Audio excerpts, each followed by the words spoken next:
Muy bien, queridos hermanos y queridas hermanas, la semana pasada terminamos nuestro tema marchando al encuentro del Señor, pero con buena conciencia,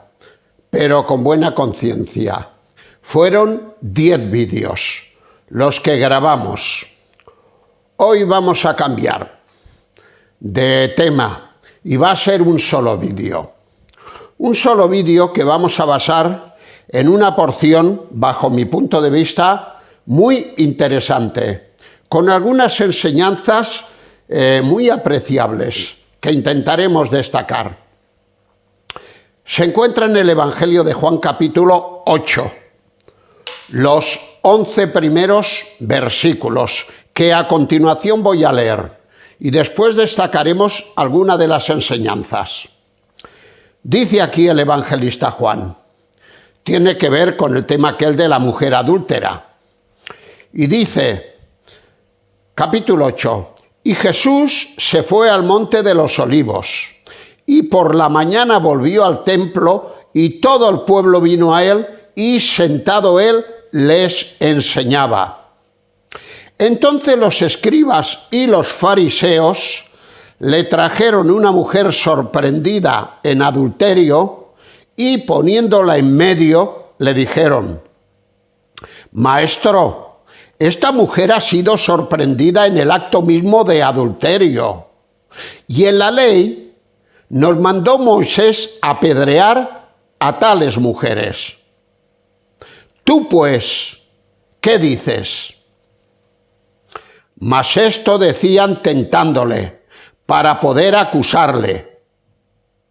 Pero Jesús, inclinado hacia el suelo, escribía en tierra con el dedo.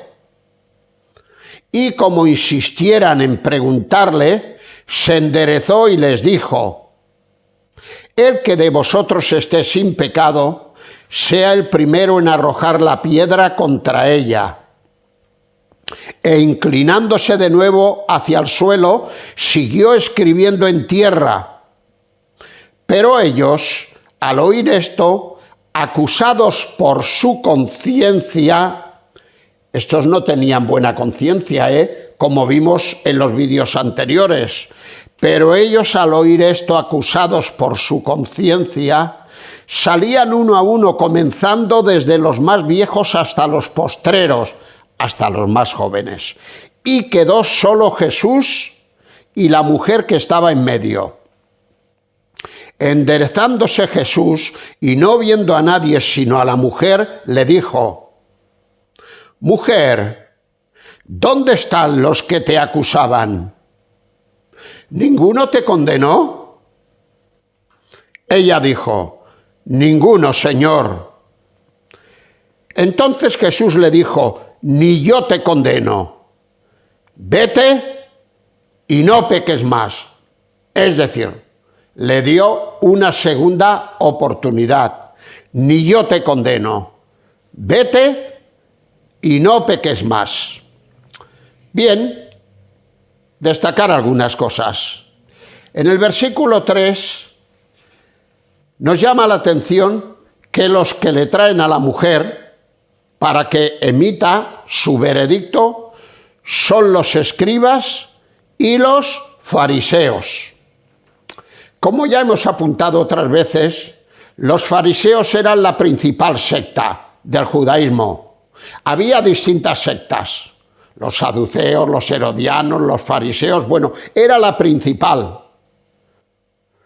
Mientras que los escribas no era una secta, era más bien una profesión. Eran los encargados de interpretar las escrituras, pero con el paso del tiempo habían dejado su cometido oficial para convertirse en una secta más. Y casi siempre vemos asociados en los evangelios a escribas y a fariseos, porque los saduceos iban por otro sitio que ahora no es el momento de destacarlo. En el versículo 4 encontramos, estos escribas y fariseos le dijeron, Maestro, esta mujer ha sido sorprendida en el acto mismo de adulterio. Maestro, quedémonos con el reconocimiento. Maestro, hombre, hubiera sido un reconocimiento justo y correcto, a no ser que lo estaban haciendo con hipocresía, y esto ya no es justo ni correcto. Maestro, maestro, qué hipócritas que eran cuando le llaman al Señor maestro. Recuerdo aquella porción de cuando los religiosos mandan al Señor Jesús en el capítulo 7 de Juan a prenderle a los alguaciles, y los alguaciles, bueno, más que prender al Señor Jesús, quedaron ellos prendidos por la enseñanza de Jesús. Y cuando llegan les preguntan todos estos, los religiosos, ¿pero dónde está el Señor Jesús? Y ellos dicen, el Señor Jesús prenderle, pero si nunca hemos oído hablar a un hombre como este ha hablado. Se quedaron boquiabiertos, como decimos aquí en Cataluña, boquibadats, con la boca abierta. Y entonces ellos dijeron, pero bueno, a ver si vosotros también habéis sido engañados. ¿Acaso alguno de nosotros ha creído en él? Por favor, pero qué maestro ni qué historias. Y sin embargo ahora le llaman maestro.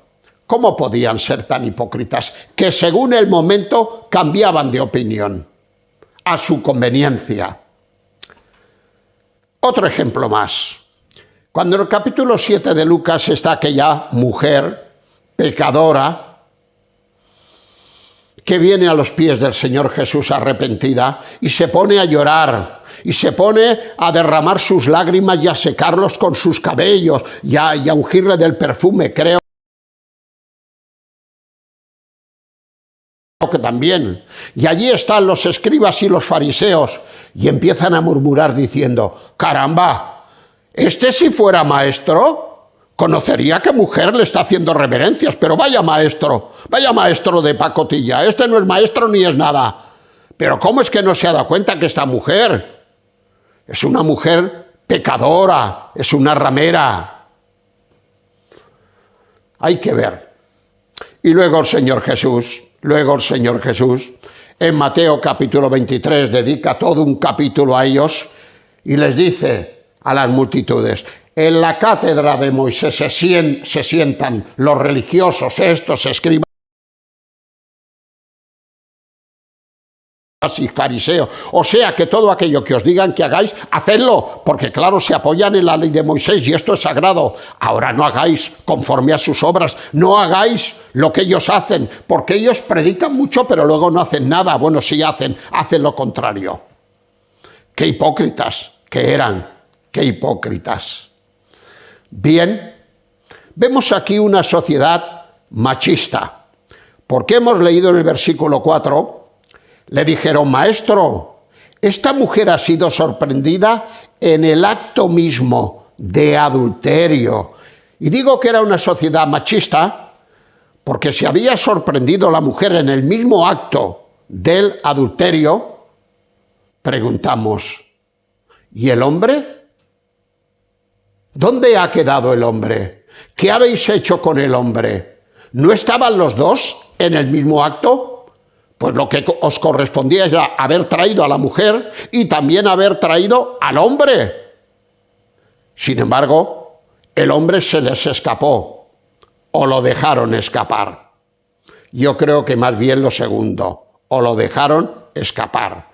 Era una sociedad machista, porque mirad lo que decía la ley, Levítico, capítulo 20. Y versículo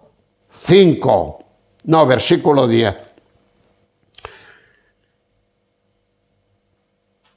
Aquí el título, el enunciado muy correcto, dice penas por actos de inmoralidad.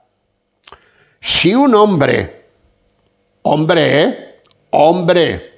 si un hombre cometiere adulterio con la mujer de su prójimo, el adúltero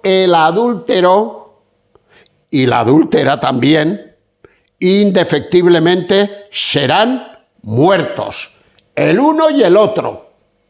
No la mujer sí y el hombre no, sino la mujer y el hombre, los dos.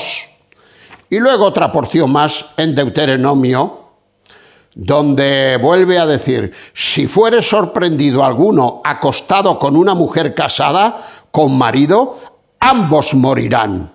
¡Ambos!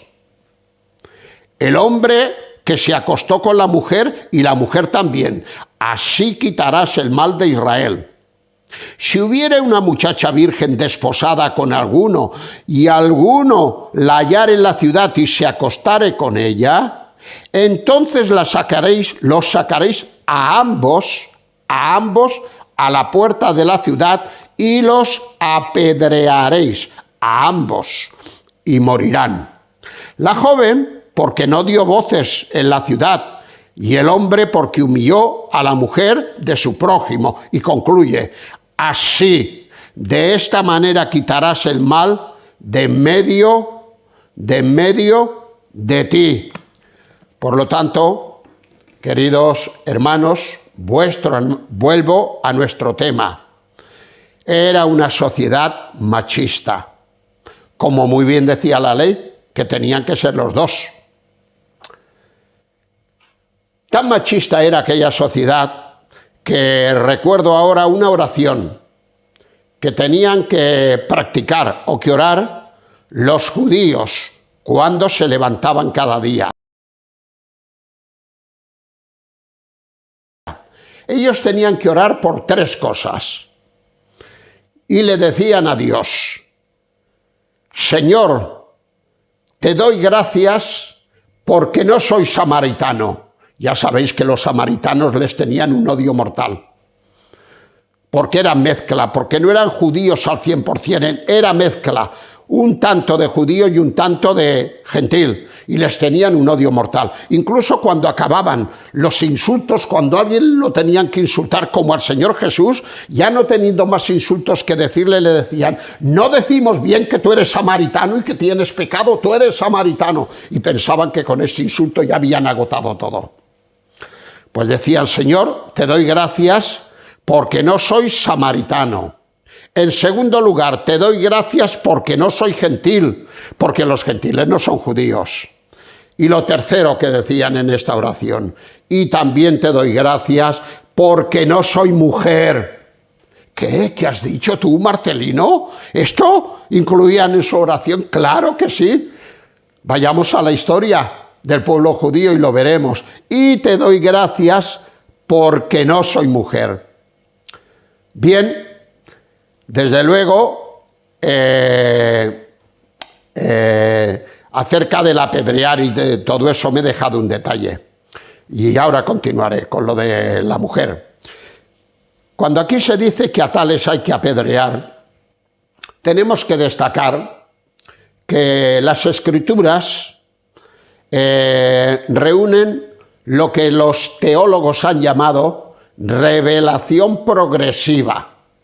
Es decir, que las leyes más antiguas del principio eran muy duras. Eran las del ojo por ojo, diente por diente y todo esto que hemos leído: apedrear, matar, etcétera, etcétera. Pero a medida que va pasando el tiempo y sin que Dios se contradiga, las cosas van evolucionando. Y cuando vamos a la primera carta a los Corintios, que esto ya está a muchos años de la ley, está, pues bueno, está como mínimo a 1500 años.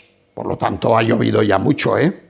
Cuando vamos a la primera carta del apóstol Pablo a los Corintios, en el capítulo 5, ahí se dilucida un caso parecido a este. Y el apóstol San Pablo en este capítulo 5 denuncia el adulterio que hay entre una mujer con un hombre que no es su marido. Y cuando muchos esperarían que dijera: pues según la ley hay que lapidarla, hay que matarla, hay que... No, hombre, no. Lo que dice es que esa mujer, ese hombre, da lo mismo quien sea, hay que ser retirado de la comunión de la Iglesia. hay que sacarle cartulina, pero no la roja, la amarilla.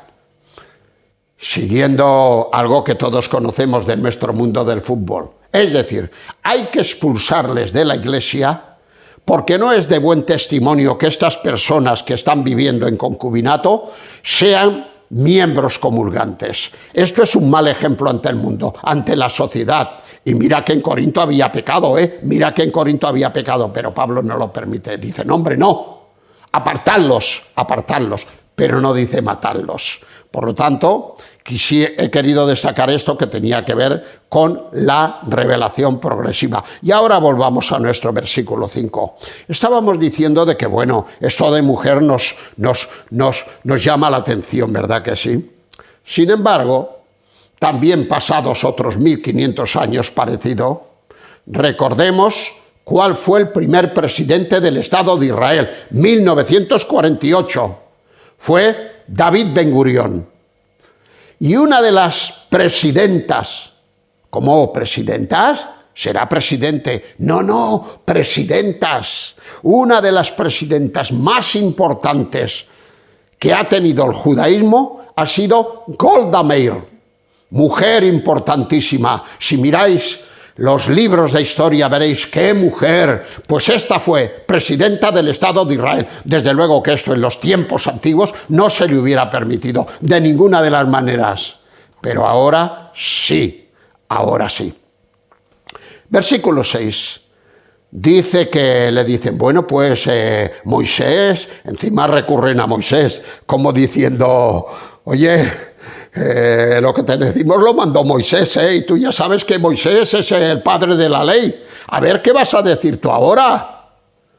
Porque si tú dices que obedezcamos a Moisés y la matemos, vas a quedar muy mal, porque tú estás predicando el evangelio de las segundas oportunidades, del perdón, etcétera, etcétera. ¿Y cómo vas a justificar?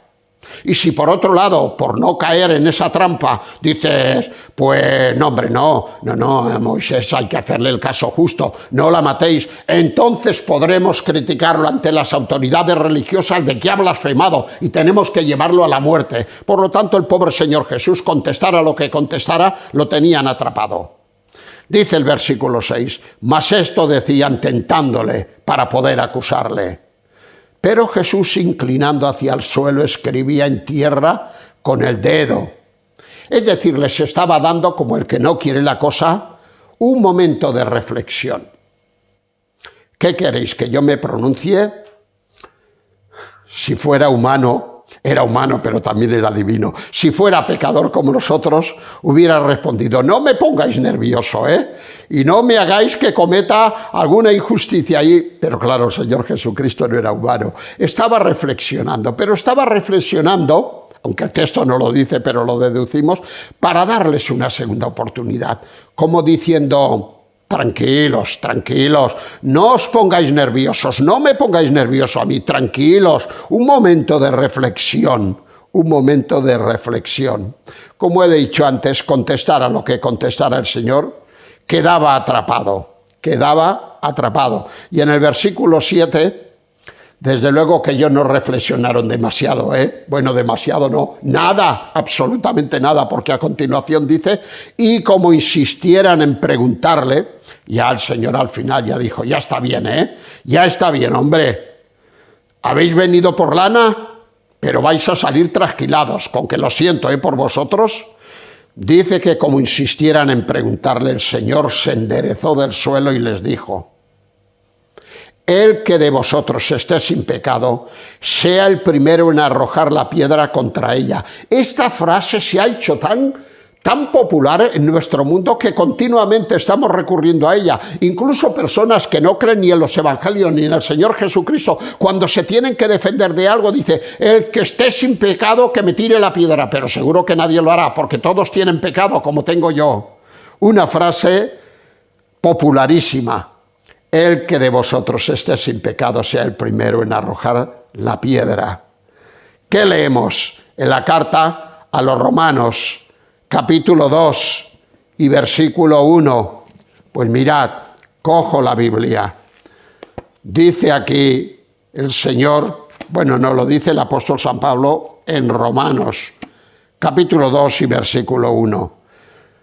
Dice, por lo cual eres inexcusable, oh hombre, quien quiera que seas tú que juzgas, pues en lo que juzgas a otro te condenas a ti mismo, porque tú que juzgas haces lo mismo. Totalmente de acuerdo. Totalmente de acuerdo porque lo dice el apóstol San Pablo en Romanos 2.1 y totalmente de acuerdo porque esto responde a la realidad del día a día. Tú que estás juzgando al otro, resulta que estás haciendo lo mismo, por lo tanto eres inexcusable, ¿eh? Más vale que te calles, ¿eh? Más vale que no les tires las piedras, más vale que encojas el brazo. Sí, Romanos capítulo 2 y versículo 1. Bien, en el versículo 8 tenemos lo que yo llamaría las segundas oportunidades del Señor. Leemos en el versículo 8. E inclinándose el Señor de nuevo hacia el suelo, siguió escribiendo en la tierra. Todavía les daba una nueva oportunidad. Siguió escribiendo en la tierra. Cuando el Señor está ya cerca de la cruz del Calvario, en el Evangelio de Lucas, capítulo 13 y versículo 34, se dirige a Jerusalén, a la ciudad amada suya, y le dice, oh Jerusalén, Jerusalén, cuántas veces quise juntarte como la gallina junta sus polluelos debajo de sus alas, pero tú no quisiste, qué pena me da. Y dice que echó lágrimas allí el Señor Jesucristo. Como hombre que era, también sentía la tristeza y la frustración, y allí se encontró totalmente frustrado de que fuera tan duro su pueblo. Así eran de duros estos. Versículo 9. Dice, pero ellos al oír esto, acusados por su conciencia, la conciencia que Dios ha dado a todo ser humano, seamos creyentes o seamos incrédulos, la conciencia empezó a hacer su trabajo en el interior de ellos. ¿Y qué hicieron acusados por su conciencia? Agacharon la cabeza, dejaron de provocar más al Señor y salían uno a uno. Y dice aquí el evangelista Juan, salían comenzando desde los más viejos hasta los postreros, y quedó solo Jesús y la mujer que estaba en medio. Hay aquí dos probables razones. Dice que salían por este orden. Primero los más viejos, probablemente porque en ellos había mayor cantidad de pecados a causa de su edad que en los jóvenes, y por lo tanto fueron los primeros que pusieron pies en polvorosa, antes de pasar más vergüenza, antes de que la conciencia los acusara más. Y en segundo lugar, dice que salieron los jóvenes. ¿Y por qué salieron después los jóvenes? Porque debido a su edad temprana, habían tenido menos tiempo de cometer tantos pecados como los viejos. Pero en los viejos vemos una mayor astucia por causa de su edad. Se dieron cuenta por dónde iba la cosa. No olvidemos aquel dicho que tantas veces decimos, este es gato viejo, este es gato viejo, a este no es posible engañarlo, a este no es fácil, es gato viejo, se las sabe todas. Pues estos se las sabían todas. Versículos 10 y 11, últimos versículos a considerar. Enderezándose Jesús y no viendo a nadie sino a la mujer, le dijo, mujer, ¿dónde están los que te acusaban? Y vuelve a hacerle otra pregunta. ¿Ninguno te condenó? ¿Tanta acusación y ahora ha quedado en nada? Ella responde. Ella dijo, ninguno, Señor. Entonces Jesús le dijo, ni yo te condeno. Ellos no te han condenado, ni yo te condeno. Vete y no peques más. Resumiendo esta última expresión, aquí con este ni yo te condeno, vete y no peques más, el Señor le está dando a esta mujer una segunda oportunidad. Es verdad que era pecadora, es verdad que era lo que hemos leído, pero el Señor le estaba dando una segunda oportunidad para que se arrepintiese, Ahora estos versículos 10 y 11 y esta expresión del Señor de ninguno te condenó, yo tampoco te condeno, etcétera, etcétera, pues ha traído diferentes opiniones de personas que conocen igualmente la Escritura y que yo, sin ánimo de descalificar la opinión que no va de acuerdo con la mía, voy a traer las dos opiniones. Hay algunos, yo cariñosamente les llamo románticos del Evangelio, eufemistas del Evangelio, buena gente, bonachones, que dicen, ¡ay, la gracia y la misericordia del Señor, qué grande es! Aquellos que venían con malas intenciones y mira por donde el Señor la salvó y la libró de sus pecados y le dio la salvación y la vida eterna. Hay que ver la gracia de Dios, qué grande es. Sin embargo, queridos hermanos y queridas hermanas, y más si sois de esta opinión, no os quiero molestar, pero yo discrepo con esta forma de interpretar este texto, ya que lo que se discute aquí no es la salvación eterna del pecador, por ningún lugar sale eso, sino que lo que se discute aquí es la lapidación por piedras. Mujer, se han ido todos, venían aquí para que te apedrearan, yo, ellos, todos, pero ahora resulta de que nadie te tira piedras, porque yo he dicho que el primero que esté sin pecado te tire la piedra y se han ido corriendo todos. Lo que se discute aquí no es la salvación del alma, sino la lapidación de esta mujer. Y en relación a esa lapidación el Señor dice, ninguno te condenó, ninguno te tiró las piedras, pues yo tampoco te las voy a tirar. Yo lo podría hacer porque yo no tengo pecado. Ellos no lo podían hacer, pero yo sí, pero no te voy a lapidar. Y es acerca de esto que Jesús dice, yo tampoco te condeno, pero eso no quiere decir que la salvara. De ninguna manera. La prueba es que luego le dice, vete, pero no peques más, ¿eh? Esto no tiene que ver con salvación, porque aquí no vemos fe en la mujer por ningún lugar. Vete y no peques más. Aquí vemos la ausencia de fe en esta mujer. Claro, alguno de estos que opinan de esta manera que digo yo, tan bonachona, podrá decir, bueno, cuidado, que tenemos algún ejemplo que te está quitando la razón, Marcelino. ¿Tú no te acuerdas en Marcos capítulo 2 y versículo 5 la sanidad de aquel paralítico? Y yo les contestaría, claro que me acuerdo, y lo he estudiado también. Hombre, pues aquel paralítico, resulta que van los amigos, hacen una abertura por el techo de la casa donde estaba el Señor y lo deslizan. Y cuando lo deslizan, el paralítico, que ha tenido una actitud pasiva, Jesús le dice, tus pecados te son perdonados. ¿Qué no ves como a una persona como el paralítico el Señor le perdonó los pecados y le dio la vida eterna? Pues, ¿por qué no lo mismo con esta mujer? Creo, queridos hermanos, si queremos ser rigurosos a la hora de interpretar la Escritura, debemos de dejarnos de nuestros sentimientos personales y hemos de ir a lo que dice la totalidad de la Escritura. ¿Qué respondemos a esto?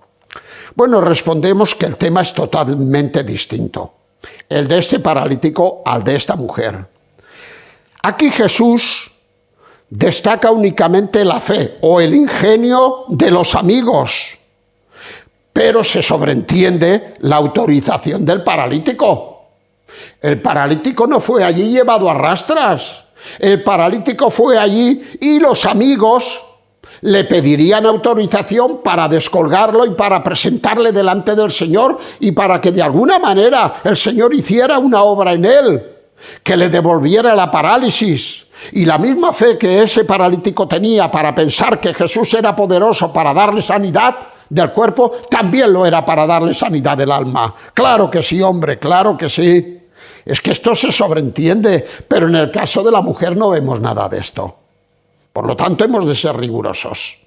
Hemos de ser rigurosos a la hora de interpretar las Escrituras. Y ahora ya, queridos hermanos, como siempre, vamos a hacer una oración final. Y con esto daremos por terminada, pues, esta porción que con tanto cariño he querido compartir con cada uno de vosotros. Y ya la próxima semana empezaremos algún tema nuevo. Vamos, pues, a orar al Señor. Señor y Padre, te damos muchas gracias por tu palabra revelada. El apóstol San Juan, o tú mejor dicho, en aquella oración sacerdotal del capítulo 17 de Juan, dirías: tu palabra es verdad, se la dirías al Padre, tu palabra es verdad. Y es cierto que tu palabra es verdad.